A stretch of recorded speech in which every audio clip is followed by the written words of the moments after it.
Welcome to Luca and Miguel. Enjoy the video. You start by confirming the earphone's model and firmware so you target the right method. Plug them into a charged source and pair to your phone or PC. This establishes a control link. Once connected, access the device settings or companion app and look for reset, developer, or firmware options. These expose the commands you need. Make sure to note the current firmware version. It helps avoid mismatched tools.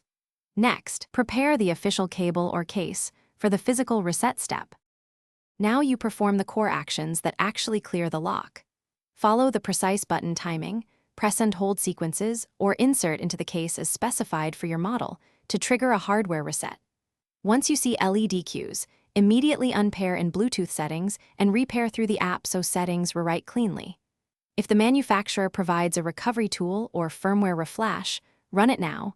That repairs corrupted settings and removes software locks. Keep cables steady and watch progress. Finish by verifying every function. Play audio, test the mic, and check on-device controls so you confirm the lock is gone.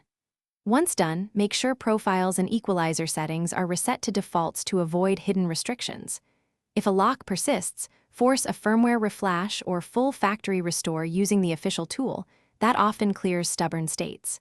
If none of this works, capture logs, note serials, and contact the manufacturer.